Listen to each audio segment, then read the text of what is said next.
My name is Jasmine Jones, and I'm a licensed clinical social worker, and you are now watching Black Girl, a Therapist in the Wild. And this little show I like to call Therapist Sips and Reviews.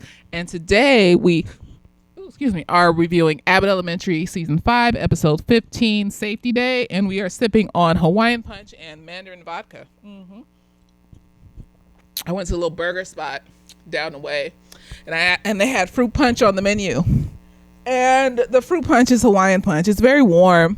I put a couple cubes of ice in it like 5 minutes ago. Just 5 minutes. It's already melted. Remember when we were kids and they used to say pig sperm was in the Hawaiian? That's what they made it out of and shit, girl. I'm just going to drink it. I don't care. But anyways, welcome back to the land that hates children and eats babies and molests them and all the evils in the world and things like that. You know, I think I've allowed myself the last 3 weeks to really grieve a lot of this. You know, it's very shocking and all that other stuff. So I took my space. I talked about it to the best of my ability without trying to force people, because I'm trying not to be like, you know, when I look at people on platforms that make their whole platform about this, the Epstein and the Palestine and the Zionists and all this other stuff, they look very tired. They look like very bedraggled sometimes. Or they look very wide-eyed and crazy and talking fast and all sorts of shit. And I realize it's not because they actually are those things. It's because the amount of gaslighting that you have to face, the amount of things that people try to take from you, and you still have to stand firm in your belief system and still talk about this shit feels almost insurmountable. So the fact that they're still able to maintain these platforms and make that their whole platform and talk about this shit while looking like they're going through the bowels of hell, like Kyrie Irving. He always looks tired, like just exhausted all the fucking time. And I just be like, that poor man is out here standing firm in his belief system.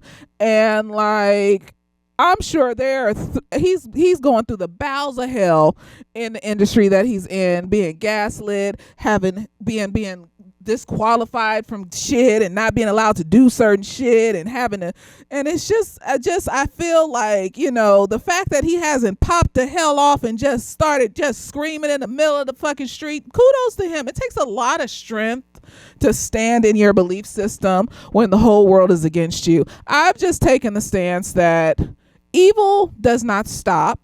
Evil just builds on top of evil, because the more that evil feels like it can get away with stuff, it just gets worse. And that's why we're having this moment right now, is the cysts that pop like a pimple, all this underground shit that just pop like a pimple, you know, and like, it's just going to get worse. And the people that are in denial about it, that don't want to talk about it, that don't want to engage in what's going on in the world, they're going to get it the worst when it's in your backyard and it's actually affecting you. Because you left yourself with a blind spot.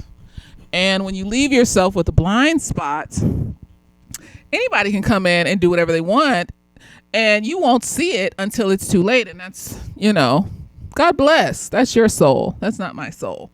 So, you know, I'm in a better place now. I'm back. And it's Aries season. Like, I can't be moping in my season, love. I'm a double Aries and a Leo. I don't have time to be, you know, like, it's almost Aries season. Like, let's give the Pisceans their last hurrah, their last week of whatever. But yeah, no, it's Aries season. And I refuse to be miserable on my birthday. So I've just decided that I'm going to stand in my belief system. I'm going to talk about it on my platforms when I feel like it. And, you know, if I come across people that want to talk about the shit that's going on in the world and really like commiserate with me and things like that, then that's great. But if I come across people that obviously don't want to talk about it and whatever, I'm just going to let them be. Like, you know, I go into a space. I've had so much abandonment in my life that I just can kind of tell when people just start to not like me. And I can go into a space and I'll just stay cordial, you know. I'll just stay cordial because I'm very intense and very deep, and I've learned to accept that about myself, because there's only so much healing I can do before I realize that, no, this is like a part of, this is just who I am, love. Like, You don't feel what happens inside my body when I try to pretend like something isn't bothering me. Like, you don't feel it. It feels like a burning. Because you probably don't have neurodivergencies, or if you do, you've been masking your whole life. Me personally, I didn't mask my whole life. I don't know if it's the Aries in me or whatever, but I always just felt like I'm an amazing person and people just don't realize it yet. So I don't know what the fuck is wrong with y'all, but I'm going to be myself, even when people didn't like me or they hurt my feelings. So, but I've seen so many variations of people disliking me that at this point, when I start to realize that it's happening, I'm just kind of like, yeah, whatever. Whatever. What kind of new space can I create for myself? I don't know what you want me to do, love. Like, I'll go into a space and just be cordial and quiet, and like niggas will hate my silence. But I'll admit my silence is still loud, because the things that I do to enjoy myself alone is still very noticeable and very loud, because I love on myself intensely. And so, I even in my silence, I'm loud. Like, and I've gotten to the point at the grand old almost age of 39 where I just don't care. It's just a moment where it just gets to a moment where I just don't care anymore. Yeah, it like hurts a little bit, but like, it's just kind of like that. It's kind of like where something hurts your feelings, but then it's kind of like that acceptance hurt, like, oh, it's happening again. Okay, whatever. It's like when you date niggas and you get to the point where they can't play with you no more. They can't manipulate you no more. You see the manipulation coming. And then as soon as you see it coming, you're just like, oh, shit. Now I got to walk away from this nigga because he's a fucking stupid ass piece of shit.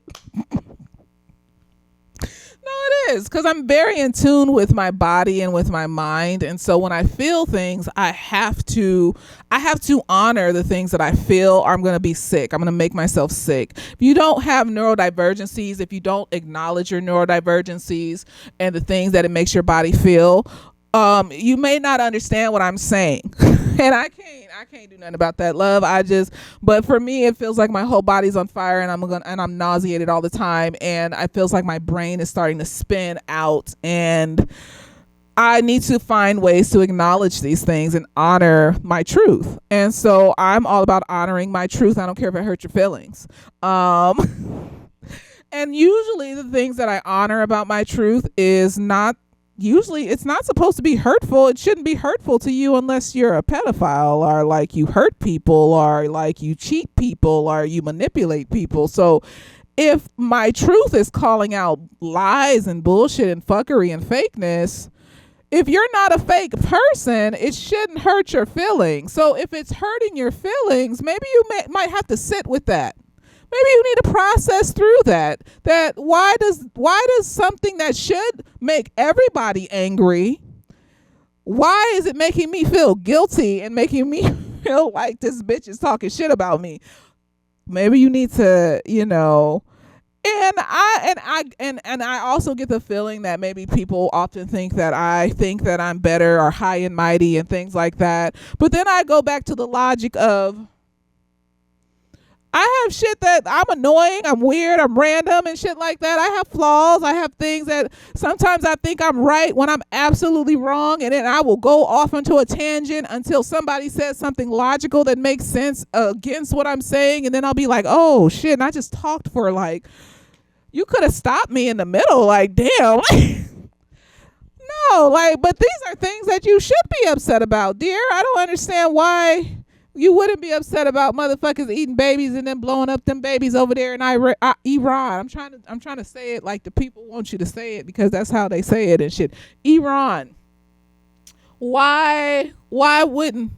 That's like extreme evil. Why is that making you upset at me for calling out the extreme evil? Like, that's what I mean. You should process that. You should sit and think and process through that, love. I don't know. I'm not going to assume what or who you are, but these are things that should obviously upset you and be evil, and you're just acting like it's not happening, or you're acting like you're not saying anything about it, or you're just like looking at me crazy for saying anything about it. And I'm just kind of like, I don't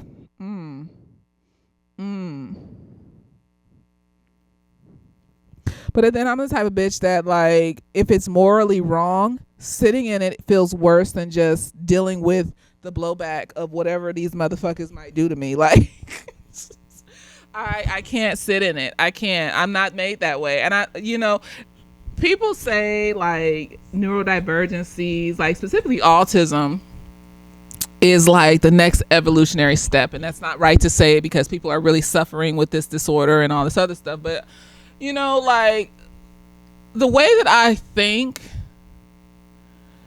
there is no insecurity that would make me hide it. Like, in my brain, there's no sense of insecurity that would make me hide something when something is absolutely wrong.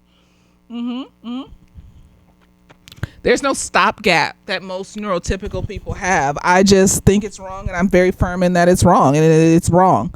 Like, I don't know what you want me to say. Like, like, unless you can logically tell me why I'm wrong, but there's no way, shape, or form being evil to the babies is right. So I don't understand why you would. So, I just feel like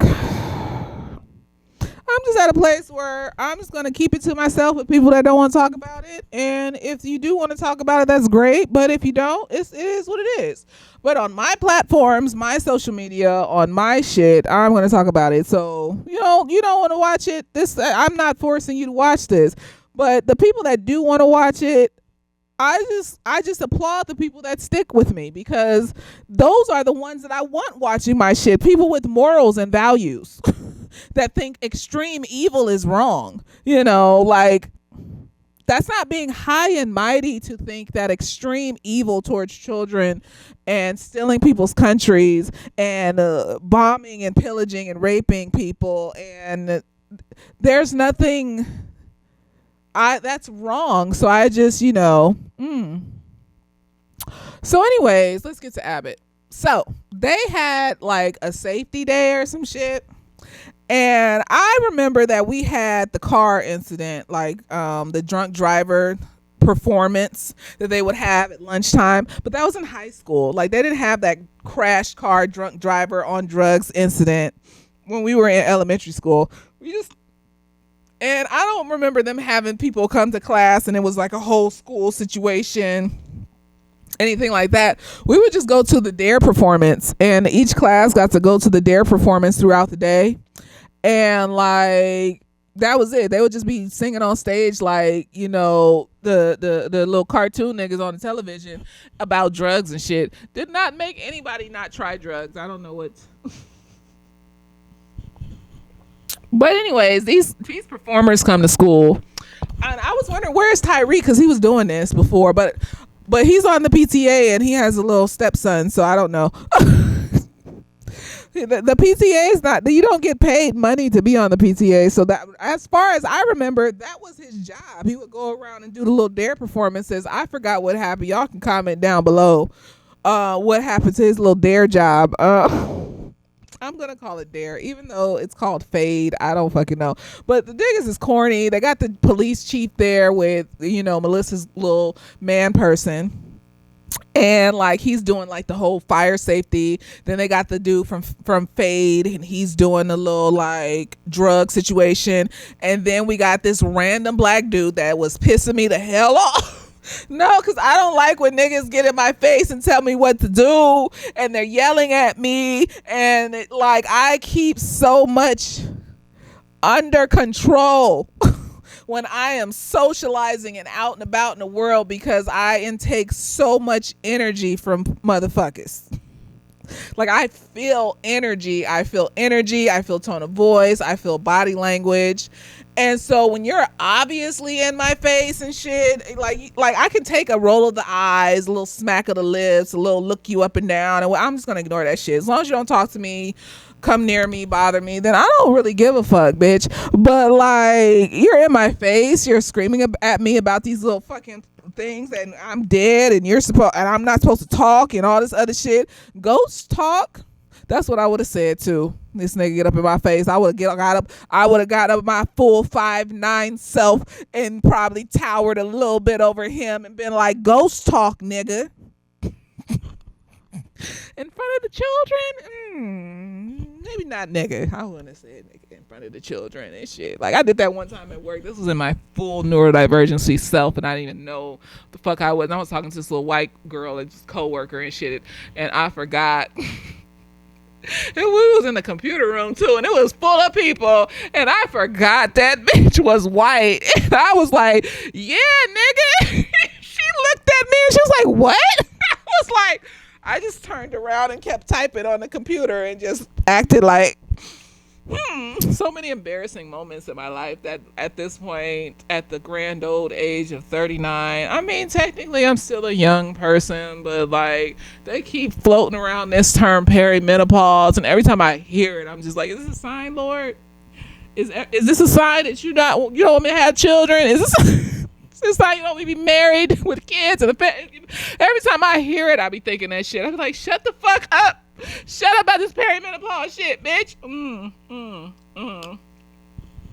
But no. Like,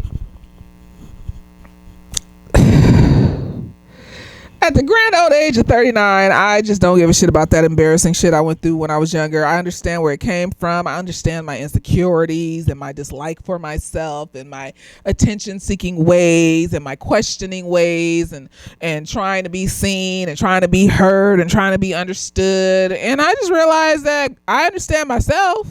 God understands me. Even Poof understands me. The way that I am my full ass self with my cat, and like literally I have scratches all up and down my arm because that's when she sets a boundary. And I can't be mad about that. The Doji has said some shit.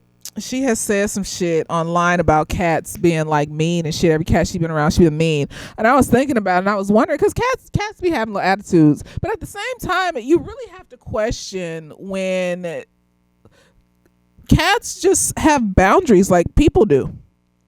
Dogs don't have boundaries usually. No, they don't. They don't usually have boundaries. Sometimes they do. The little itty bitty dogs that be barking and biting at you and shit like that. But usually they do that shit because they're scared or they're trying to seek attention or some shit. Like, cats literally have boundaries. If they don't like you, they don't want you to touch them. If they don't feel like being touched right now, they don't want you to touch them. It's just like a person. If some stranger on the street came up to you and started rubbing on your shoulder, how would you respond to that? Would you just be like, oh no, because I should just let people touch me because I'm this species? No, bitch, you would probably wail on that motherfucker for touching you and shit, right? So Poof understands me.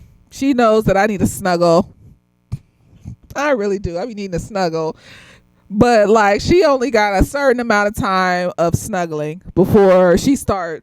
First, so she doesn't start with biting me. She starts with like trying to move around and get out and shit. And I just hold her tighter and like, no, we're loving each other. You just stay here and fall asleep next to me and shit and all the other stuff. And no, she's not gonna do that. She'll fall asleep next to me as long as I don't put my arm on her. She'll fall asleep in any crook of my body as long as I don't hold her. So that's how I know she loves me, because she loves me. She just needs to set boundaries with me because, you know, I'm annoying and I like to snuggle. And so she gets annoyed, and then when I don't let her go, that's when she scratches the shit out. No, but that's how I see it. I feel like the cats that are mean, they're very strong in their boundaries. They are. They're not. They may be owned by a snuggler, and they don't really like to snuggle like that. And it's a spectrum. So they may. Poof is just on a certain part of that spectrum, but like there may be the extreme of that spectrum where the cat don't want to be touched at all. It's just uncomfortable. It feels uncomfortable. It chafes their skin. They don't want you touching them and shit. It is what it is. And then there's the ones that be crawling all up on you and won't leave you the fuck alone for 5 seconds every time you're in there. I can't have that. I thought I wanted that, but then like having Poof, I realized that, you know what, she's taught me boundaries, and she's made me realize I don't want no cat that's constantly up under me. Like, get the fuck off, because I need like my skin starts to just, the sensory, I just like, after a while, get the fuck up off of me. Give me some space to breathe, nigga. Like, I'm a big bitch. I'm hot, nigga. Like, So like, no, like the cats teach you boundaries. They teach you, how to respect and realize. They also teach you that just because someone sets boundaries doesn't mean that they don't love you. And a lot of people need to learn that, because a lot of people are traumatized. And so when you're a traumatized person, any little trigger makes you go 0 to 100. You set a date with your friend to go hang out, and all of a sudden something actually happened, and they're not a flake. They don't flake on you. But something actually happened and they have to cancel or reschedule, and you are going 0 to 100 immediately, even though what they had to say is very logical and makes sense. That you're a traumatized person. That is not abandonment love. That's just something that's reminding you of your past abandonment. And you just got to sit with that. You just got to sit and process through it, grieve a little bit, cry a little bit. Like, I've had that happen to me multiple times. And then now at this big old age of almost 39, when I feel it happening, I take a deep breath. That's when I mask, is when I get triggered and I feel like, I feel that 0 to 100 start to rise. And then I have to take a deep breath and I need to get out the situation. I need to go sit down and I need to just process through it. Like, this situation is not a 10. It's probably at the best a 2. And you're fine and you're safe, and let's take a nap. If I could take a nap. If I can't take a nap, I'll just find some shit to distract me for a little bit until I feel better. But the simple act of positive self-talk and acknowledgement, that starts to reverse those negative thoughts in your mind. That creates the neural network that you create in your brain, neuroplasticity, because our brain can keep changing based on the habits we create.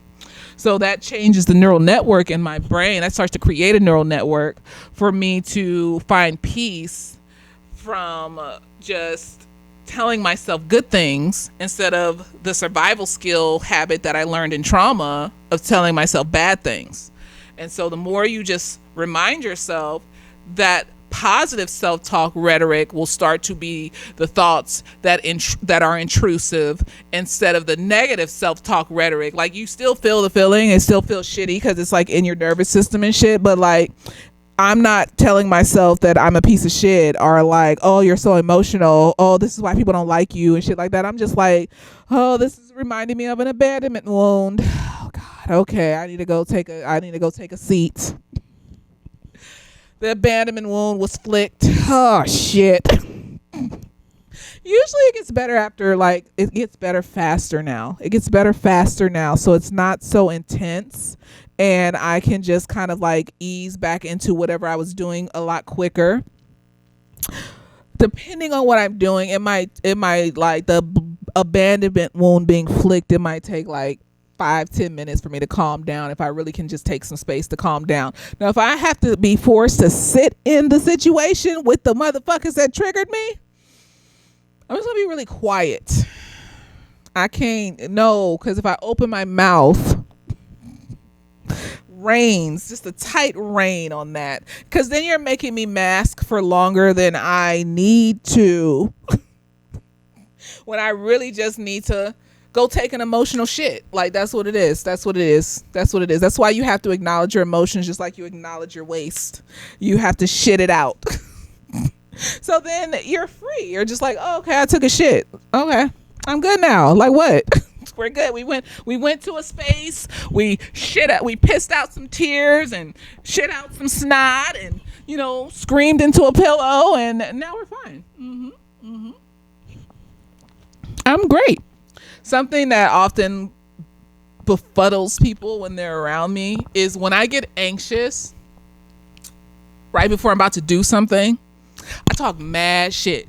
I'm just like, man, I'm scared. I don't even know if I can do this. Like, one time I went to this comedy show with somebody, and there were chairs in the front, and all the way up to finding seats, I was just like, I don't know if we just sit in the front. I don't want them to make fun of me and shit. Like, I don't want them to bother me and shit. I don't want them, like, because they be fucking with niggas in the front and da-da-da-da-da, And so we finally get to the seats and we sit down, and because I was talking mad shit and got that anxiety out, nigga, I was cool as a cucumber. That nigga tried me one time. I the look I have in my eyes when I'm tried. But all I have to do is look at a motherfucker and they stop. And I was just like, I'm not trying to be mean. It's just a like, the look isn't me like trying to be mean or me trying to like be like you're an asshole or you're weird or anything. The look is, nigga, you need to stop because you're triggering me right now. And if you keep triggering me, I don't like to embarrass myself. I'm just going to go deeply inward and dissociate and hope that you stop. But if you don't stop, there is a limit to that dissociation where I might say things and get loud. And I don't want to get to that point. So I have a firm rein on that. But I think there's enough power or whatever in that look that I give. Nigga, it was only one comedian that tried to say some shit to me. I was like up against the stage and shit. It was this comedy show. I think it was like the Comedy Club or some shit like that in downtown LA. Some shit, but like they was selling hot wings and shit. It was nice. It was nice. They had hot wings. Stupid ass. And I was right up against the stage. Like the seat wasn't. This was the seat.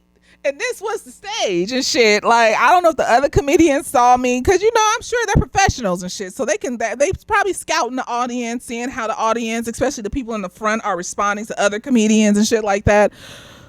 The nigga tried me one time and I just looked at him. Because I don't have it. I don't have it. And I think they see in my eyes the crazed look. I'm just going to call it crazed because it has to be crazed. I have to look crazy or some shit. I don't fucking know. Or maybe that's just me, like some negative self-talk sleeping in. I'm going to say intense. See, you got to replace the negative with a positive. Just very intense look. And they just know. Don't keep talking to me. And none of them comedians said anything else to me. It was magical.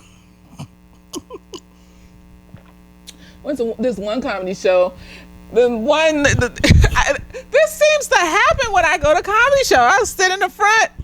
The nigga said some joke about women or something and what parts of the bodies they like on women. And I have long legs and I'm sitting there just like, ha, yeah, you know, whatever, nigga. And the nigga gonna be like, you know what part I like? And then he leans up with the mic and taps me on the knee. And I just looked at that nigga like, oh God, I felt it all through my body. That nigga touched me. I was just like, and I try to smile when I do it, but like, I don't know what happens with my face. But for whatever reason, he stopped talking to me, and all the other comedians didn't say shit to me either. And I was just like, yes, God, yeah, oh God, Jehovah Jireh. I felt nauseated. I was just like, why did he touch me? Like for a good 10 minutes, I was just sitting there staring off into space like, why did this nigga touch me? I was really trying to be like, I know it's part of the joke, and like I'm gonna let it slide, like as like not something that was like, you know, like he's evil or whatever. Like it was just a part of the joke, and anybody else would have laughed it off and been like whatever and shit. But I just was like, oh God. No, I'm like, and that's how I know I'm a cat. I am a whole cat. If I don't feel like being touched, please God in heaven, don't touch me. I hate having to hug people, especially niggas. Niggas want to hug from the front. I really be sliding to the side. Like, absolutely not. I'm not pressing my whole body up against you, nigga. You can have a girlfriend or some shit. You can have a wife in this motherfucker. Like, I don't know you like that, honey, to be pressing my whole titties into your chest. Like, it's uncomfortable. I don't like it. I don't like it for myself and the way it makes me feel in my body. I don't like... Because niggas be trying you and they be like grazing you and they be like hugging you hella long and shit. And it's just like, I don't like it. It's just uncomfortable. I don't like it. Anyway, let's get back to the show. So Dare came and like this nigga from Dare is fucking annoying. So basically like, Janine and Gregory got picked to be the dead car wreck people that were texting and driving and shit. And like every time they tried to talk, this nigga was like scoping them out and like, be quiet, shut the fuck up. And I was just like, oh God, you got one more time. You got one more. I don't care about these kids. Because at the end of the day, these kids ain't going to see me in here being a motherfucking punk, bitch. So, I just need you to stop yelling at me. You're going to stop yelling at me. You are. That's going to happen right now. You're going to stop yelling. We're going to speak in our calm voice. Right?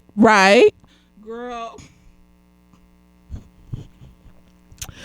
That's why people don't be coming around me and shit. Because I ain't gonna let you sit here and put your insecurities on me. I'm not gonna let you sit here and put your shit on me, nigga. I'm not gonna sit here and let you put your shit on me. I can't. It's just oh God. Whatever uncomfortable thing that you're feeling and you can't sit with it, so you need to involve me in it. You keep that. Love. I don't have it. There's so many years of having to endure just because I'm different and didn't realize how different I was, that I just, at this point, as soon as I see it, it's over. It's over. We're going to stop. You're going to stop. I remember I was at church one time and this lady, she was like really in, one of them weird old Christian motherfuckers and shit. She was trying to come at me because we were going around the table talking about what our jobs were, and I was like, oh, I'm a therapist, and then this bitch gonna start talking about how don't you think that people should just go to God instead of therapy? Don't you think therapy is against God? And I was just looking at her and I was just like, I think the people at the table could tell from the tone of my voice because they started speaking up for me, so I didn't have to say shit. I really do think people are reading shit off of me that I can't tell because I thought my voice was calm, but I was just like, no, because people, and I think people, and the people, I felt like Jesus was in the room that night, nigga, because I didn't have to say shit else to that bitch. I didn't have to, because everybody else at the table, read that bitch for filth. And in a very polite, kind, calm, because I was like, why you coming for my fucking job, bitch? I help people, you raggedy bitch. See, I think I was sound. I can't get mad. I'm not gonna put hands on people. I'm not a fighter. I don't like to because just as much as I don't like people thinking that they can get in my space and be rude to me and think that I'm not an individual and I'm not a person and I don't have autonomy, I am doubly more so like that around people. Other people, everybody deserves their autonomy and their individuality and their freedom to be who they are. Now, if you put your hands on me, I gotta defend myself. I don't know. I have to defend myself, love. I don't know what you thought was gonna happen here. You thought I was just gonna stand here and stay peace loving and bitch, if you end up hurt or whatever, one of us I'm not gonna be that. Because I'm not a fighter, so I'm not gonna be I'll beat a bitch at. I'm not a fighter. I just know that I have big limbs, and if I can connect to my limb to your body at a fast pace, logically that would hurt you, and it might hurt you a lot. And so if I'm, because I'll dissociate and start just wailing on bitches and shit and will not have any stance, any I'm a fighter bitch, professional type of anything. I'll just start welling the fuck on you and just swinging everything and just hoping something connects, like when I play Mortal Kombat and shit, and I just keep hitting the kick button until the muscle underneath my thumb hurts. So I can't play Mortal Kombat because that's all I do. I just keep hitting the kick button, and then the muscle under my thumb hurts, and I start having to bite it and shit just to make it stop hurting. But I be winning though. When I play, I don't know what the fuck. I be on the couch I got that motherfucker. Oh God! But I can't be playing and fighting games. That shit cramps up my thumb. But no, that's how I fight in real life. I'll just swing every limb I got and hope they connect and try to block something so I don't get hit and just hope for the best. And so I would assume that if it connects at a fast pace, it might hurt you. And so I just, I don't want to fight. But if you touch me, bitch, we gonna have a problem. Like I don't. Oh God, it's self defense. But in all reality, no. Like you deserve your own autonomy just as much as I deserve my own autonomy. And if your autonomy is over there being negative and mean and rude, well, you keep that shit over there. Like, why are you trying to get that shit to me? Keep that shit over there, nigga. Like, over there trying. I think he was jealous because Gregory was taller than him and shit. And then Janine trying to do this like little comparison game all day with Gregory, and because they're just the cutest of the cuties. They just, and then when he made, I don't even like saying made because the nigga didn't put hands on her. Like she could have just sat there and stared at him. But Janine's nice, and that's nice that she's nice. Cause I would have sat there and looked that nigga down. Thought you could yell at me, bitch. The fuck you talking to, nigga? Like, girl, stare at that nigga down until he just sat down. Just sit down. Just whatever comes out of my eyes or face or whatever when I do that shit, like it seems to be working so far. So you just sit down. How about And she went back there and sat with Gregory, right? And then they just held hands, and I was like, oh, cute. This was so cute. The chemistry they have. She divorced her white husband, but I'm not gonna assume things about strangers, even though it was nice to see black love in real life. But you know what? I'm gonna assume things about strangers. That ain't right. But like, it was just so cute. No, I was just like, damn.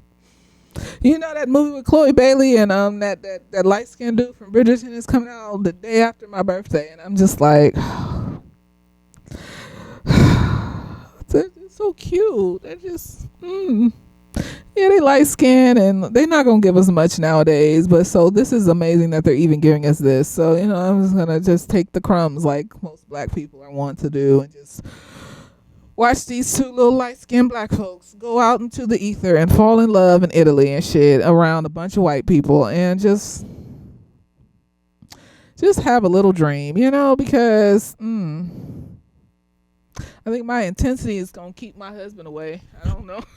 You're going to have to be a strong nigga to be around me. You're going to have to really love yourself. You're going to have to love yourself so much that you are the prize, you are the award, you are the reward, you are the everything and shit, and everything else is extra. Everything else is, this is fun. It's like, when I go to the theme park and shit, this is fun and shit. Like, I'm having a good time.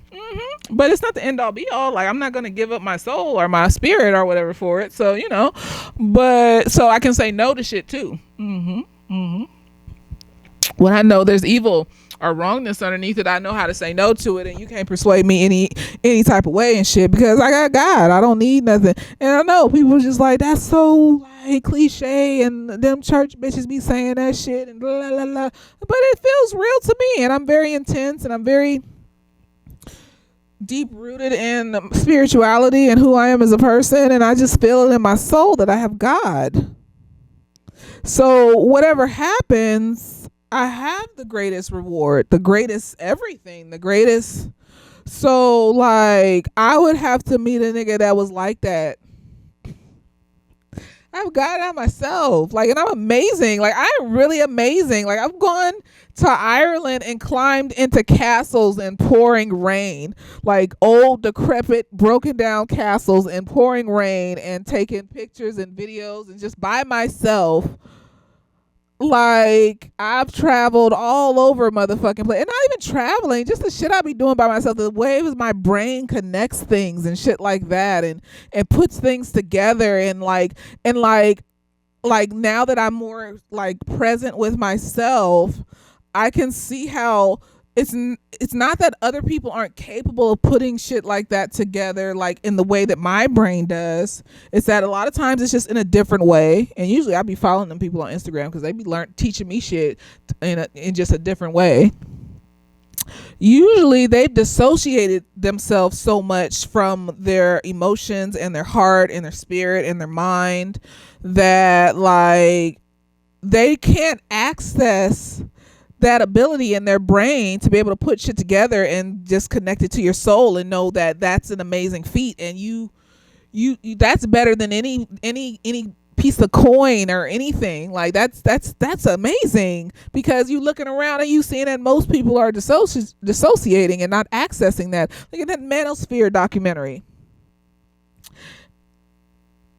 Them niggas wasn't there. Like, you could see the emptiness of complete dissociation in their eyes. And if you try to challenge their belief system that they've grown since childhood, they just started breaking the hell. Even if it was just the nigga was just asking them a question about their life, and they would talk about their life and why they make the decisions that they make and why they say all this fuck shit about women and all this other stuff. And he's just standing there not saying anything. He's just listening to them. And they looking at his face like, I know you don't agree with me though. And the dude's just like, oh, what are you talking about? I was just listening intently. You make a blank face, and motherfuckers that have dissociated that much will just draw any caricature on that face to mean anything that their insecurities needed to mean, so that they can still find the road to this is right. I'm still gonna be right. No, nigga, you sound fucking stupid. But then Nigel ain't clear either, nigga. Like, it was the wrong messengers. But when that nigga at the end was like, do you think Israel is committing a genocide? And that nigga tripped.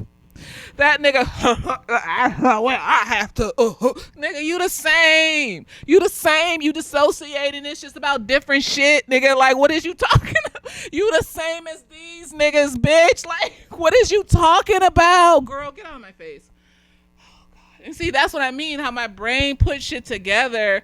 Most people posting about this shit is just talking about the Manosphere streaming niggas and shit. No, I saw all of it. I saw that nigga trip up, and then I saw that nigga, like, he was like, one of the streamers was talking about, like, something about a cabal and shit like that, and then Nigel was like, so that sounds like you might be leaning into anti-Semitism and thinking that the Jews are behind everything. And I was just like, was this filmed before the Epstein files came out? Because just like every religion has a supremacy, Christians have white supremacists and evangelists. The Muslims, I would say it's between, because supremacy means that you have power and money, and I guess, like, you know, the government funded ISIS and Al Qaeda and things like that. The U.S. government funded ISIS and Al Qaeda. Yes, see, we have to say it all. I'm not gonna not say it all. They had power and privilege, and you could say they're Muslim supremacists, but not the way that Dubai and Saudi and how they're genociding Sudan. And I'm glad that Iran was able to stop that whole situation on accident, on purpose, by closing up that channel of water in between where all the oil and shit goes through.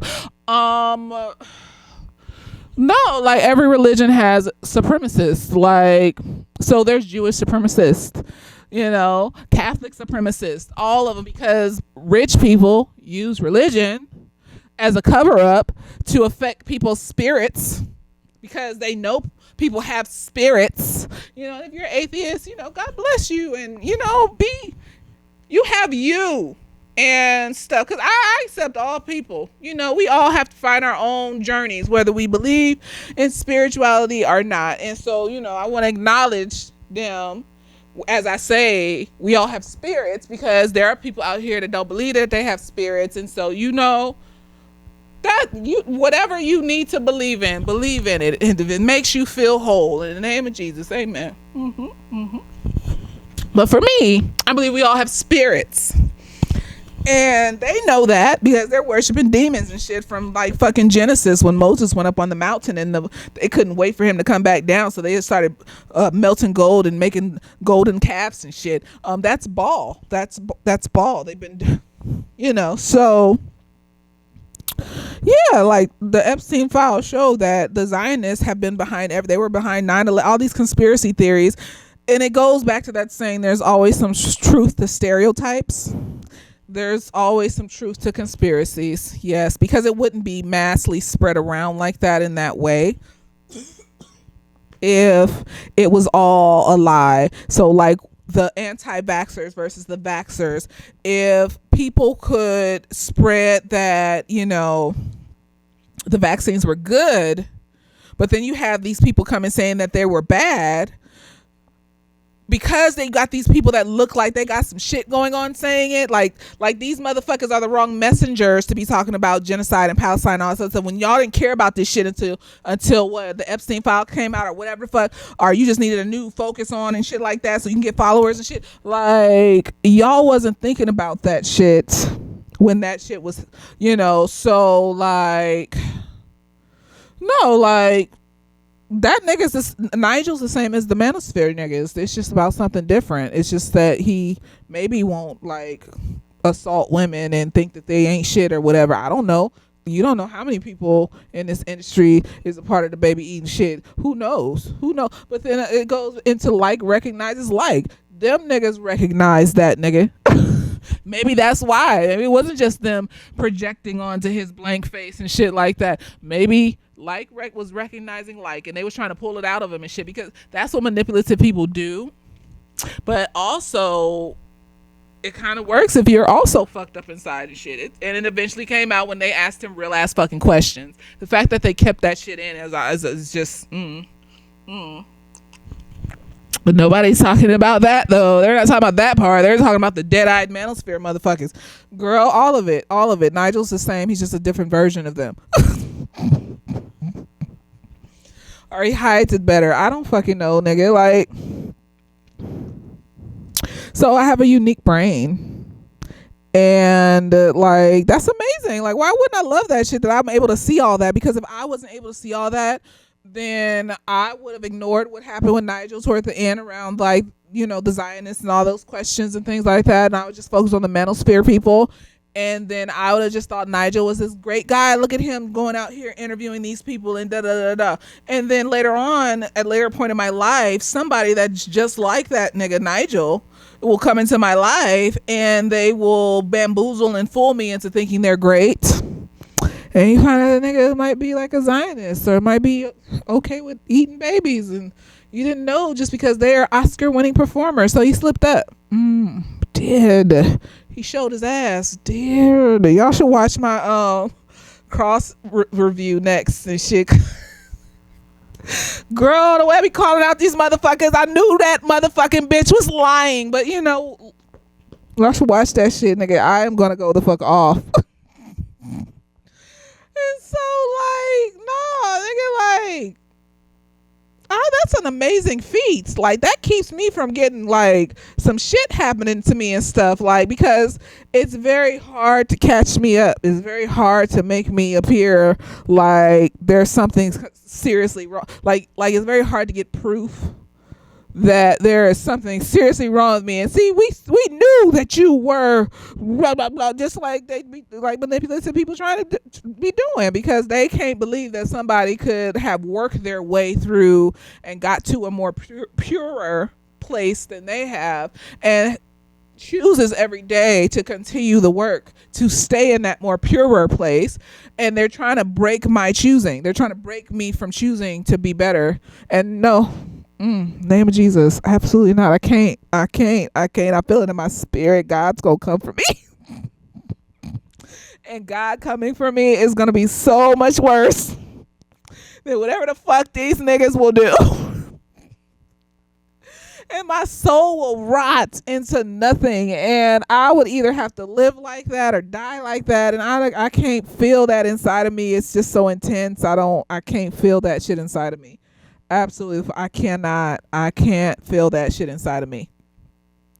Because if I were to feel that shit inside of me, imagine living like that with your soul just rotted to the core, like, and you just trying to just dissociate it. I don't know, how do people live? That's how people end up with, like, addictions and shit. That's what they're trying to numb. I can't, nigga. Like, oh my gosh. Oh fuck, I can't live like that. Oh, just thought of it makes me feel nauseated. It makes my body start feeling like it's burning. Oh, like, so I'm an amazing person, so A nigga would have to be like that. They would have to be close to that. They would have to be doing the work every single day and choosing to, just like I do. It's hard. And some days I'll be thrown off my game a little bit. I'm not perfect. No one is, but it's not a consistent thing. It's not a consistent thing where I'm thrown off my game. It's not I'm making excuses to be off my game thing and just stay off my game. Like, no, I trip up, I fall, and then I get the fuck back up, nigga. Like, the fuck?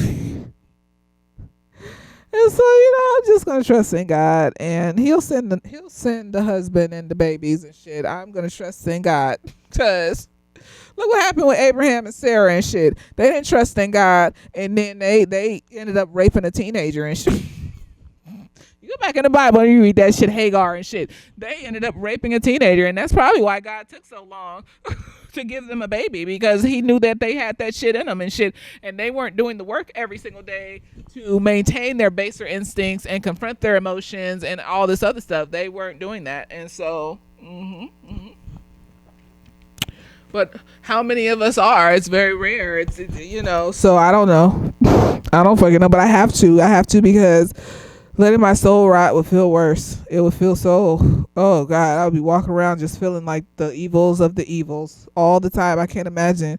God bless them people out there that just be just feeling that all the time. Like, them manosphere niggas have to completely dissociate from self in order to do that shit that they be doing every single day. And it's just like, you don't know yourself, nigga. Like, you don't know your emotions. You don't know how you make people feel. You don't know how you make yourself feel. You don't know nothing, nigga. And you don't know nan. Anyways, so that was happening with Janine and Gregory and shit. They had to wear that stupid ass, thing, and they was trying to play a little game, and they couldn't play the little game. And then Barbara, she started taking melatonin, right? And she started having these dreams and shit, and it was random and shit.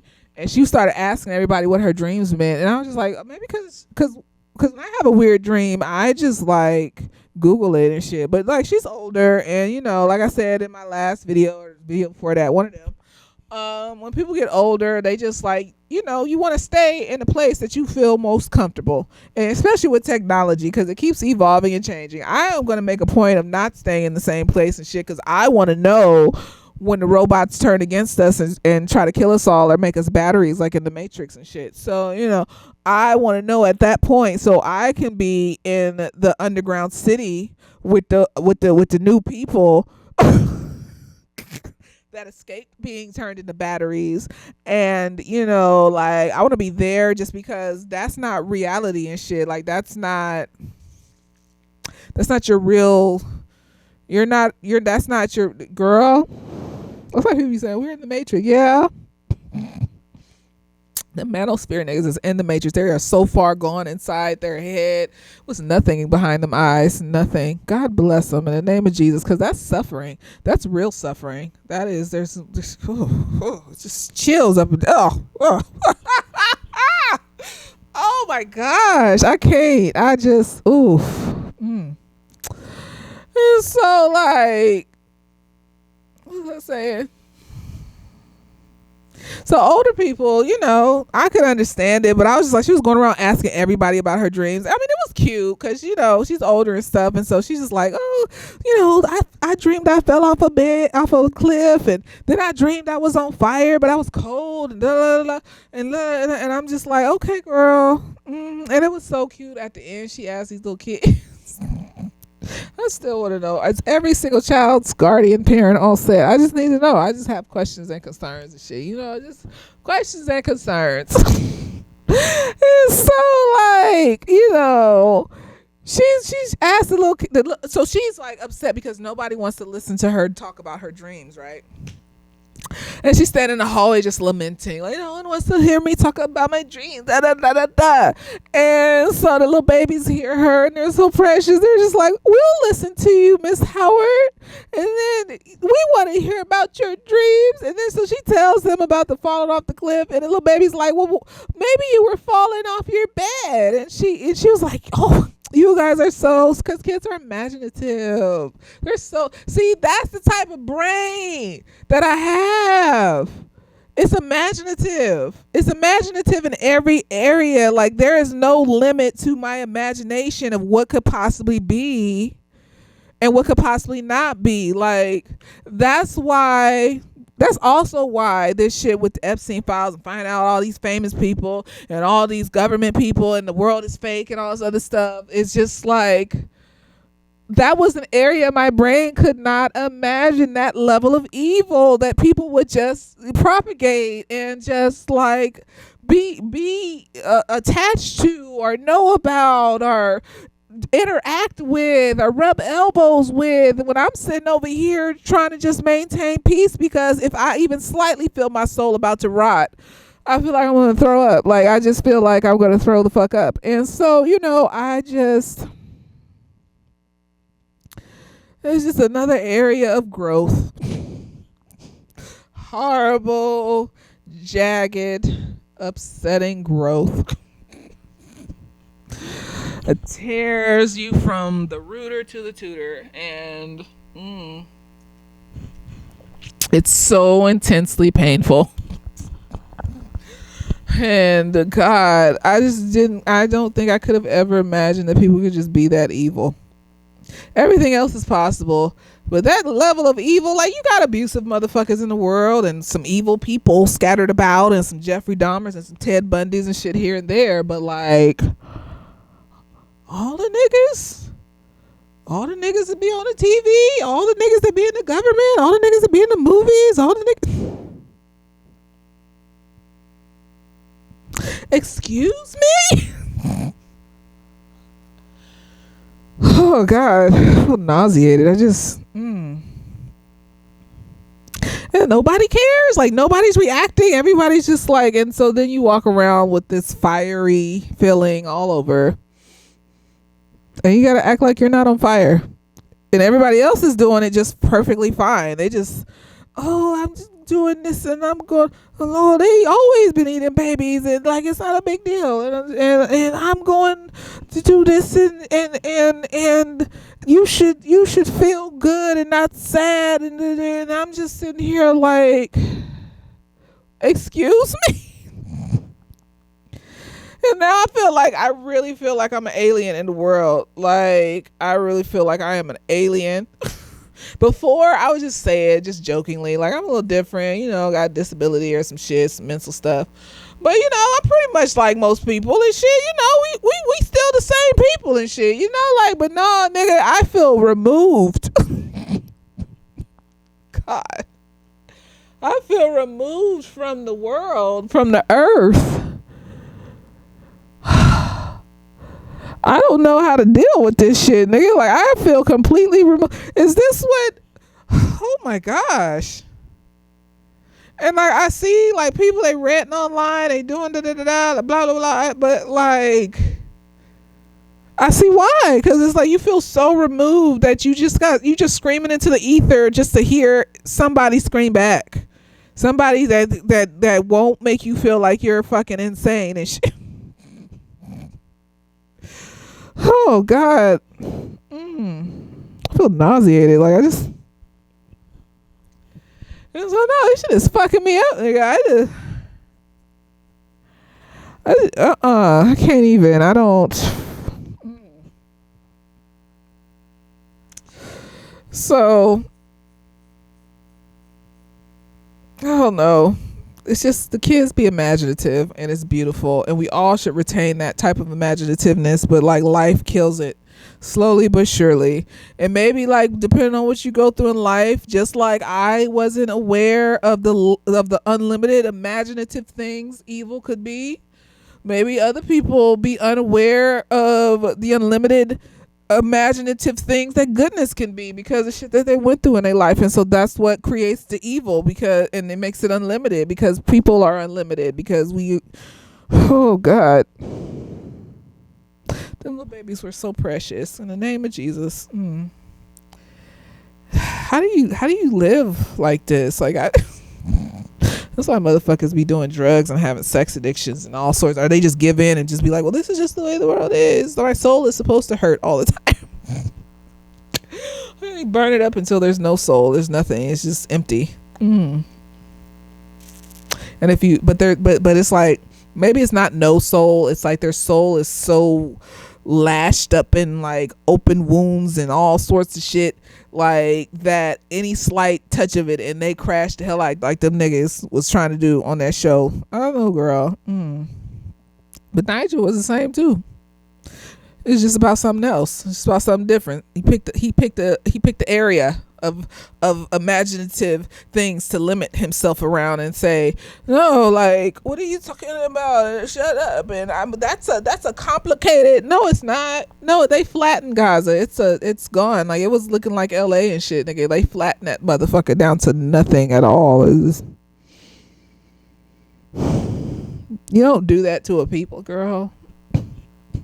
Just feel crazy, because I feel like this is what happens when you fight against the gaslighting, and when it's the gaslighting of millions of people that believe this stupid ass rhetoric and shit and just force it on you and shit. It just is like this. It's like crushing. I constantly feel crushed, and I have to like try to hold that shit up so I can still stay myself. That's why I lean on God. He holds it up most of the time. When I'm having a good day, which is pretty much most days, it's God. God is holding that shit up most of the time, because I don't have the power to hold that shit up by myself. I would be dead-eyed too, and I would just give up, and I can't. And nobody can take God from you. They can take everything else, but nobody can take God. They can even take your consciousness and shit, and you be in a coma and shit, and all this other stuff.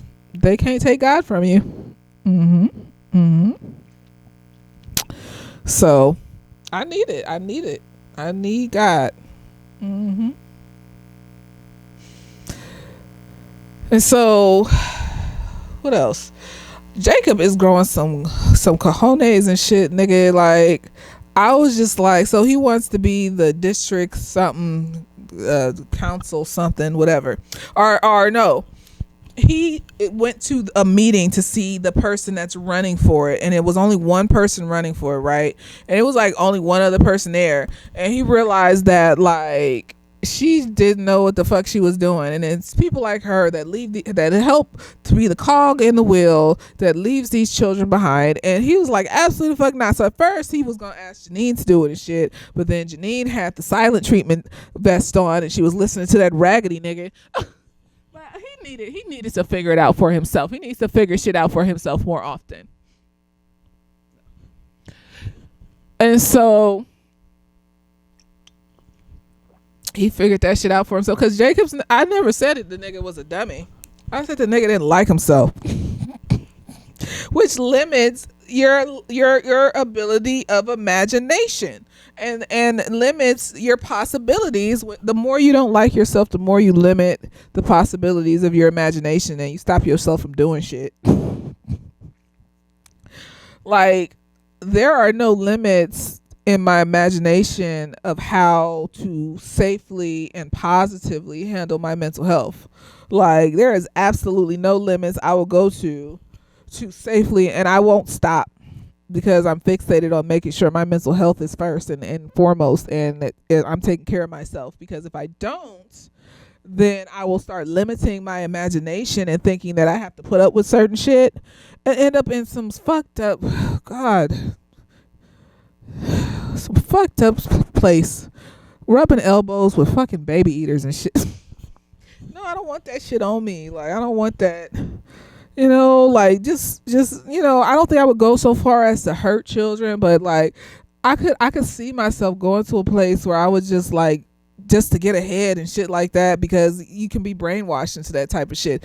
Absolutely not. You can't, because eventually you could end up being brainwashed into actually ended up drugged at a Hollywood party and waking up next to a child and you don't remember what happened. Girl, absolutely I can't, girl, because you put yourself in the vicinity and then you make yourself vulnerable to the shit, and then bad shit happen. And so I don't have name of Jesus, I don't have it. I don't. It's so like him being by himself with it and thinking it through, and then going to that meeting and seeing that she was incompetent, and then Janine not being able to talk to him really helped him to realize, you I'm going to run myself. I'm going to run against her. I think it's going to teach him to be responsible, to see that he's capable of greater things, to see that he could love himself more. And once he sees that he can love himself more, to cuss the motherfucking shit out of Melissa, bitch. You pay rent in that motherfucker, bitch. And depending on rental laws or whatever, you can mail at a motherfucking place. Eviction laws, you can mail at a motherfucking place. It's hard to evict people. It could take a long ass time to evict somebody. Now, will it bring tension into the school and into their home and shit like that? And yeah, but there is no limit to my imagination when it comes to standing my ground and setting my boundary. Now, like for me, I probably would just find a new place to live if I could afford it or whatever the fuck. But like, no, nigga, if you wanted to, if you want to be a bad bitch, like sometimes, every single day, you're not gonna choose the right decision and shit. And that's what I mean when I said that. Like, I don't mean that I'm gonna like go all the way left and be horribly evil. I mean, like, no, you want me to be petty? Let's be petty. Let's be petty. But see, I don't like being bothered. That's the one thing. I don't like being bothered. I don't like being bothered with your funky ass energy. I don't like being bothered with your assumptions and your insecurities. I don't like being bothered. Now, if you leave me alone and I'm enjoying what I'm doing in the space or wherever I'm at, then it's cool. But like, if you don't leave me alone and don't want me to enjoy it because my peace is disturbing you, because I don't give a fuck about you being upset, and you want me to give a fuck about you being upset because you're like insecure or whatever about the fact that I can find peace and you can't. I don't fucking know what's wrong. See, that's why it don't matter how much money you have, love. Like, absolutely not. It don't matter how much money you have, love. You need that inner peace, because people shouldn't be able to press your buttons that easily. And especially, you shouldn't be able to press your buttons that easily and motherfuckers can see it in public. And now you're embarrassing yourself. Are you orchestrating weird ass schemes and shit like that to like manipulate somebody or some shit? Like, it's weird. You putting too much energy. You putting all this energy into someone else when you could be putting that shit into yourself and like going on adventures and having fun and doing your skincare and eating good food and focusing on helping other people get to that place too. And I don't have it for these niggas. I'm tired. But I do feel like this is a moment for growth for Jacob, because he was really starting to become annoying as fuck, and it was unsettling. It's just like, come on, man.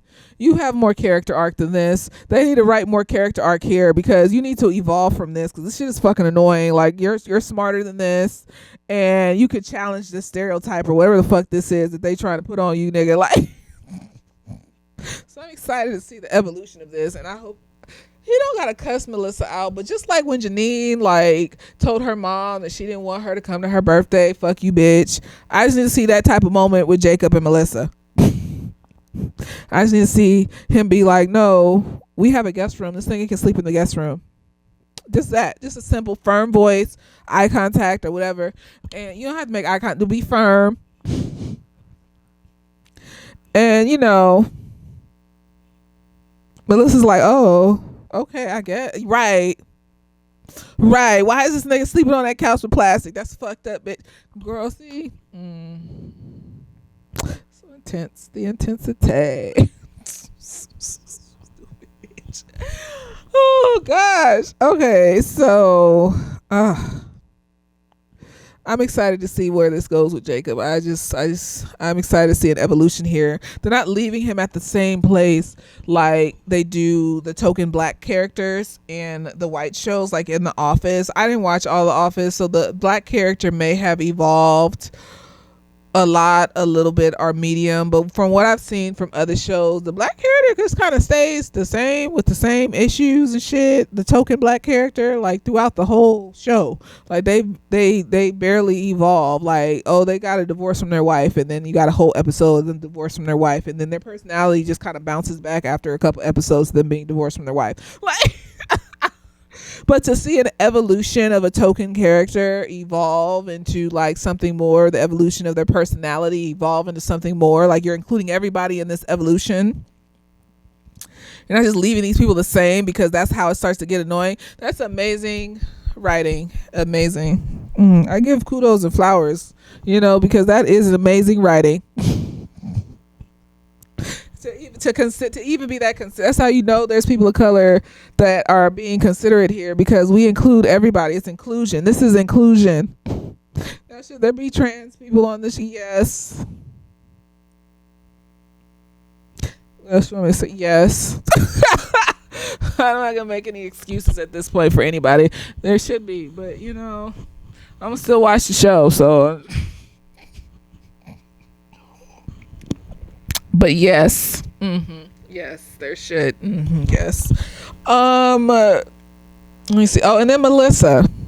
So Melissa over here objectifying her nigga because she's insecure, because she's an adventurous bitch, and she thinks that because if he goes to a higher paid job behind the desk and shit, that he's gonna lose his adventurous spirit. Like his job is what gave him his adventurous spirit. Like he doesn't. That's just not his personality and shit. They get like the shit he does outside of work. I want you to smell like fires and January winters. However that little poem went off of it. So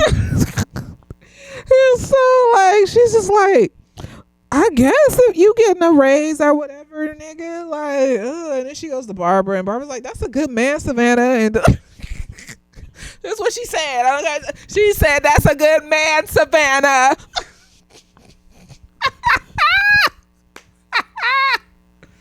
And so she's like, yeah, maybe he is a good man. And, Barbara suggests that she talk to her. I guess they've been bothering the counselor lady more because a few episodes ago, talking about the problem and not giving niggas a silent treatment. What? So I guess they've continued to bother the counselor and not get their own personal therapist and shit. What? Ooh, I'm just glad there's a counselor on the show. Like there's some representation for the babies. That therapy is good and we all should go. The adults should be going, and all of it. And so like she goes and talks to her nigga, right, and she hurts his fucking feelings. And I was thinking, I feel like Melissa and Ava are just two sides of the same coin. Ava's just like the black culture version. Like independent, I take care of my shit, I'm like this is what I want, opinionated, bad bitches. And then Melissa's like, I do what the fuck I want, don't tell me shit, bitch, and I'm a mob boss and shit, bitch. And I just feel like they just mean sometimes, and I just why would you say that to that man? That man loves the fucking shit out of you, honey. Like, you just broke his heart. That's a good actor. That man is I saw his heart break. Saw it in his eyes. I saw his heart break, and I was like, damn. She hurt him a lot. She hurt his feelings. I'm not cruel. I try my best not to be like, if you're good to me, I am so amazingly I act like a little kid. I just be excited. I'm loyal like a little puppy. Just like, you're so amazing. Oh, I just be thinking of shit to buy you and shit. Like, it's a whole different bitch from what you're seeing right now. So motherfuckers don't believe me probably when I say that. But it's a whole different bitch than from what you're seeing right now. And so... No, like, I'm not gonna be mean to a nigga that I like, that's being nice to me and shit and being consistent and doing what he's supposed to be fucking doing. Nigga, like, the carpet is rolled out for you, nigga. Like, what you need me to do? And that's why I can't just be with anybody, because a nigga will, my mind goes from aware to gullible real quick when I'm around motherfucking niggas like that I like. Like, everything you say is the truth, obviously. Like, why would I not believe you? Like, why? That's why my heart is shattered when niggas betray me. I just be like, Because I literally 100%, I know nothing in this world is perfect, but 100% I believed you. I did believe you. I did. Now, but I'm still ready to leave though once you betray me. Like, I'm not gonna stay just because that shit hurts. Nigga, fuck you. Like, no, now the bitch is back on. Now, we gotta go in there, and it's depending on how long we've been in this situation, this relationship, whatever, this dating experience with you, like sitting up here being gullible and thinking that you are the greatest nigga in the world. Might be some rust around that light switch. There might be some mold. It's sealed itself in place. So we gotta do some extra work and take some extra time, clean the switch off, and oil it up, and bit by bit we will turn that bad bitch back on. Fully. The initial first push is the immediate bad bitch that's about to leave you, nigga. Like, I don't want to talk about it. I seen it happen. I saw it. You lied. You a bitch. You cheated. You did this, that, the other. You was a fake. You wasn't real. I was with a fake. It's over. Like, I'm not doing that. I'm not doing that. And not to say that I won't give motherfuckers chances depending on what the situation is, talking about it, setting boundaries, but like, if it's like a one and doneer, like, you cheated, you hit me in the face, like shit like that, you said some shit out of pocket to me and shit that was emotionally abusive and out of my name or some stupid shit, absolutely fuck nah. You misogynist, and you say fuck shit about other women and shit, like you don't love all women and shit and respect all women. That's gonna fall on me one day. I'm not dealing with that. Like, absolutely not. Like, you in denial about what's going on in the world and shit. Absolutely not. Because when the apocalypse comes, I need you to fight. I need you to say it out loud with your chest. And I need you to not care about the consequences. Because we're gonna protect each other, and God's gonna keep us safe. Yes, in the name of Jesus. So you don't have that strength, then like, I don't have that time. Like, I don't understand what's to always find yourself back at center and not step too far out the circle where you do some fucked up shit that you can't come back from. So no one's asking for perfection. We just need you to always know that you still gonna make it back to center no matter what. You gonna always get your ass back up and go get back to center. And that you in the center most of the time, nigga. Like, it is what it is in every area of your life, in the center most of the time. But no, niggas ain't got no heart. I don't know. Niggas ain't got no heart. No, fuck you want me to do? Niggas ain't got no fucking heart. I don't know.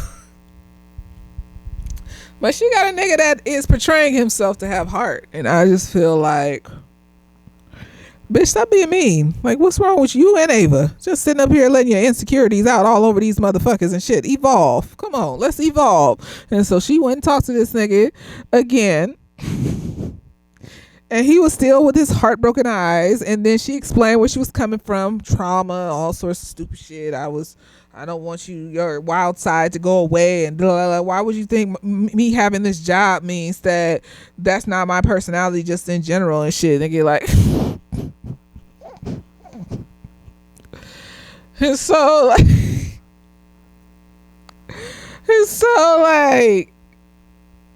he forgives her. He doesn't. I was scared he was just gonna up and leave her ass. I was just like, oh, like the way he looked in his eyes, I was just like, oh, absolutely the fuck not.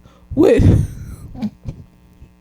this is a one and done. No, this is twice, nigga. Like the last time when he wanted to be with her and she was up here like, nah, I don't want, and then she changed her mind and shit. Like, damn, girl, I hope he ain't no 3 strikes nigga and shit. Like, oh god, niggas are sensitive and emotional and shit. They just leave you over anything. They don't understand that you've been traumatized since birth. If you made it past infancy where you had to literally have someone taking care of you 24/7 because you could not walk, talk, feed yourself, clean up after yourself, nothing. If you made it past that and unscathed, you're a lucky motherfucker. I tell you what. As a woman, girl, shut up. Shut up. So, it's hard. And they showing the size of them that a lot of women have. But as you see, all you set a boundary. Say it hurts your feelings. And see what happens. Maybe she'll listen. Now, if you keep having to set boundaries and shit, and it keeps happening, and this is like the 20th time in like 6 months that she done did some fuck shit and broke your damn heart and shit. He probably was thinking like, oh my gosh, she still doesn't love me. She still doesn't see me. I felt it in that look in his eyes. I was just like, oh, he's over here. His shit is shattered. God, clean it up, Melissa. Clean it up. And so she cleaned it up, and he forgave her. And he was just like, oh my gosh, she make me so sick. And I was like, no, because like I'm not as bad, because I'm not mean. But in the beginning, there may be some bumps. There may be some mistrusts. So I don't know if you're telling the truth. My game plan for dating somebody is, don't assume anything good or bad, and just have fun. And then if you see a red flag, say something. And then just be yourself. So you talk about the shit, talk about Epstein, talk about misogyny, talk about all the people in the world. And based off that nigga's response, consistent response, then if there's a red flag, it'll pop up. Be yourself, have fun, and if there's a red flag, talk about it and see what he does, and see if he'll fix it. Unless it's a one and doneer and shit, and then fuck it, I don't got time for this shit, nigga. But like, everything's not a one and doneer. It has to be like extreme and shit. Like, he cheated on you after you like made it official and said that you was monogamous and all that other shit that you decided you wanted to be. Like, he hit you in the face, like all the other shit I said before. Like, that's my game plan for now. If a nigga come along that I like. What happened? Probably, I don't, girl. I like black men with money. I just I like what I like. I can't not. It ain't go. That's a part of the foundation. That's the first few pieces of wood in the foundation and shit. Black and with money and a man. Hey, I just see what else is in that foundation after that. Kind, you ain't kind and the money don't matter, nigga. You see these niggas with money out here eating babies and molesting children. Like, see, now you got to be aware of this shit when you dating niggas and shit.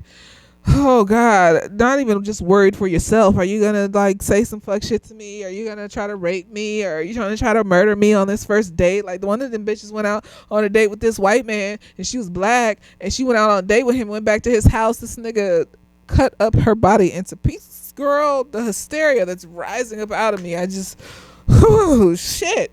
Cut her shit up into pieces and put it all over the city. Her body parts all over the city. So like, this shit's scary and shit, and I just feel like it's gonna be some bumps in the road in the beginning. If you can make it through that and shit, nigga, then kudos for you. You gonna get the bubbly Barbie bitch that's just clueless and stupid. Unless we're talking about some smart people shit. Like, you're supposed to think.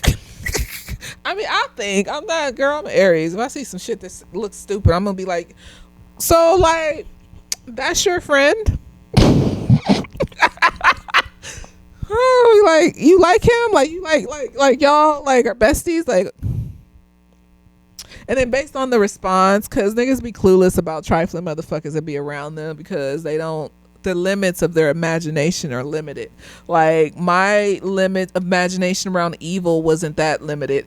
It was just limited as far as like, mass baby eating and shit and all of it. But it wasn't that limited. Like, I mean, at a time in my life, it was that limited. And, but like at this point, it's not. Be like, that's your friend? Okay, you've been friends since like when? Okay. You like what kind of things y'all like to do? Okay.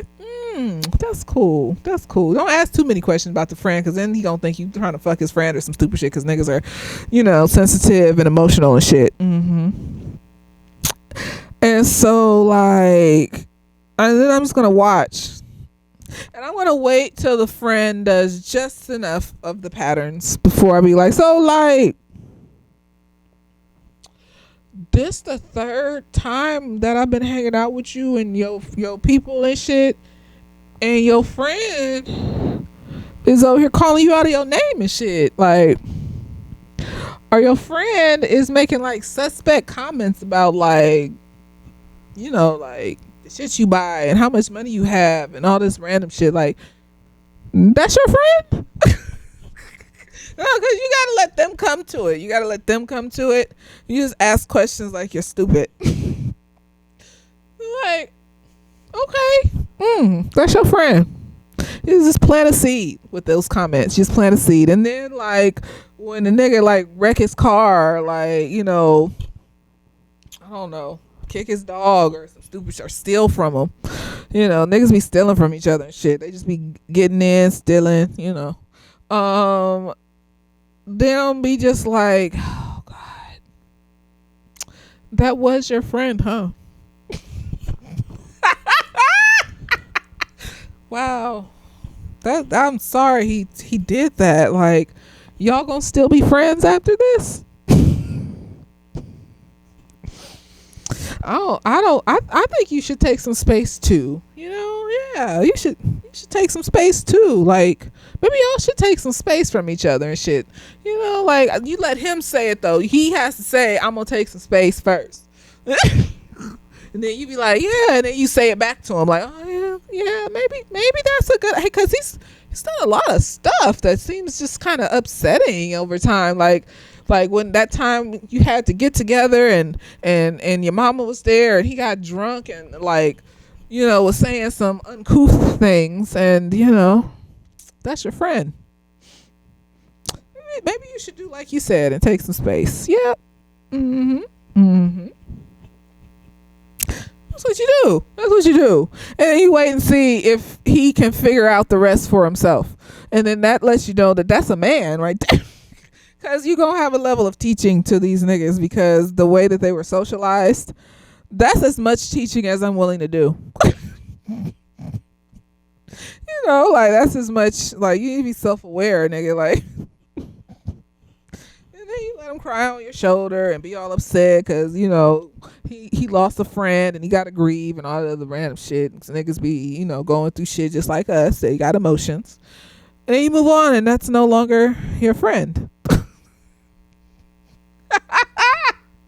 No, because you can't be too loud about when niggas are hanging out with nefarious motherfuckers. Because if they don't see it, they're not going to, like, depending on where they are in the healing journey and shit. But if you hanging out with a nigga and he already hanging around nefarious motherfuckers, then you already know that they're not that far in the healing journey. So you need to slowly let them walk themselves, but you kind of like have your hand out if they need to grab onto it real quick to steady themselves, and you just slowly like guide them, nudge them towards the light. And like, but that, I think that's with a lot of different people. You can't just be throwing shit on people and being like, oh, you have to believe what I'm saying because it's right. No, that's not going to draw people in. That's just going to make them defensive and upset, and that's going to make them sink even deeper into their shit. No, and then you model the life of what it looks like to be free. Now, some people are just going to still be intensely jealous and mad because you're free, right?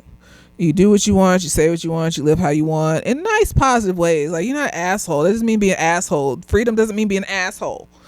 Freedom just means like you don't you there's no limit to your imagination. Like you want to go somewhere, you plan it, you figure out how to go. You want to do something, you figure out how to do it. You don't want people in your life that hurt your feelings, you figure out how to get them people out of your life and you don't question it. You want people in your life that love on you, you figure out how to get people in your, you just do it. You just go and you just do it.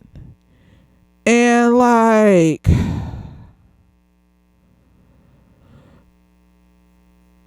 you can't force somebody into that type of space. You can't force freedom. Niggas have to want to work towards being free. Just like you can't force somebody like to eat healthy or to exercise for health or whatever. You can't force somebody to like unshackle the mental chains of brainwashing from a systematic, thing. A systematic brainwashing. You just gotta like live your life. Tell them they don't want to listen. Be like, whatever. See, full circle and shit. With niggas, with people in general and shit. Like, some people are so lost in their own pain that they just, that's why I don't hate people. I'm not even mad at people except for the baby eaters, pedophiles, the ones actually doing the horrors.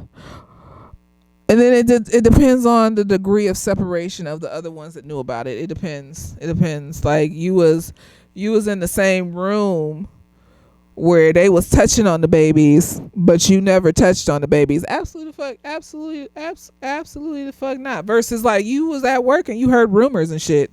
Like you heard rumors about the CEO and shit, but you never participated in shit. Like, so it's degrees of separation of the ones that didn't actually do the touching and the trafficking and they attended a party and they were in the room. And because, are you brave enough to report that? Because it's a child. Are you so scared of the consequences of losing everything and them coming after you and all this other stuff? You don't even got to be in the moment. It could be like on Cross where like you orchestrate something with your money to help from within, a real actual Trojan horse, but a real Trojan horse would have to be a very strong minded individual to not let that shit sink in and change them and be brainwashed. So I don't know if that's possible when you're surrounded by that much evil. I don't fucking know. But there's degrees of separation. Can't make people be free. Can't make people unshackle the chains. All you can do is be free yourself and tell other people, if they want to hear about it, what you did to work on being free. Cause these other motherfuckers is enslaved. Like, it's slavery. It's like, it's just slavery what they gave you some money.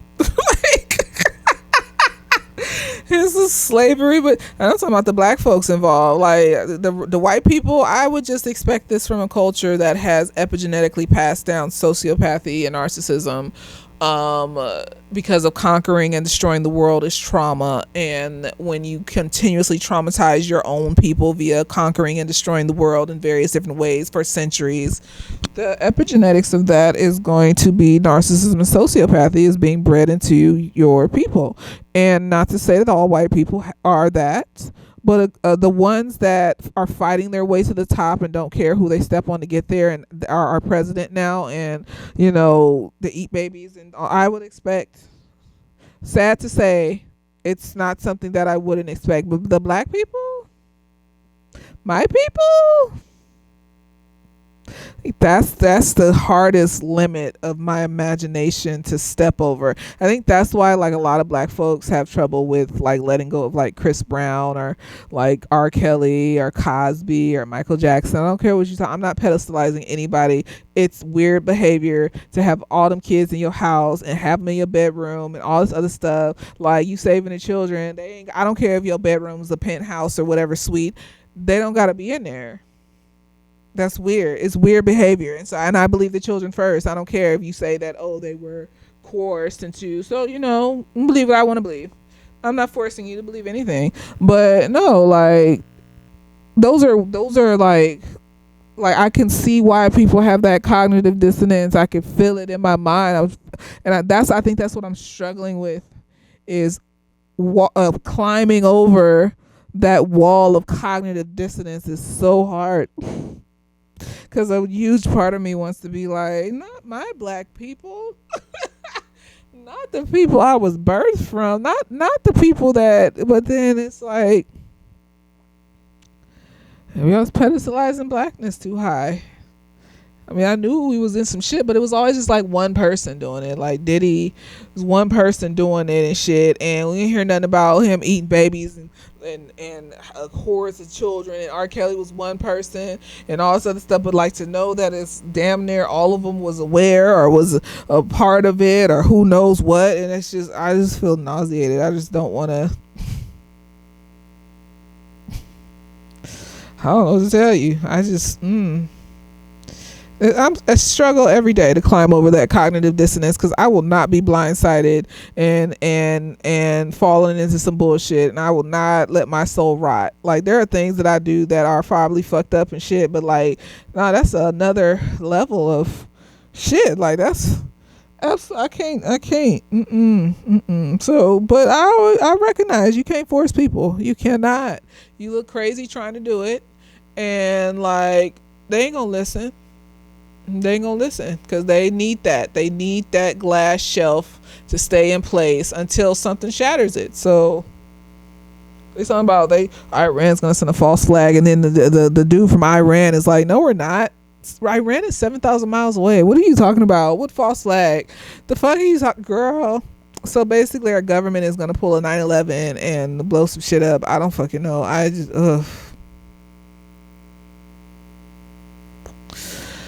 I'm tired. I'm exhausted. I don't feel good. Absolutely not. So, I'm just going to live. Just going to spread the word as best I can to whoever wants to listen. And just live. Just live. Help any way that I possibly could, and then just live. Because that's what they don't want us to do. They don't want us to live and just be free. So, just be free. Just live. Anyways, I hope you enjoyed this review. I'm going to maybe take a nap and watch Cross a couple times and then do the Cross review. Let me know what you thought of this review. Later days.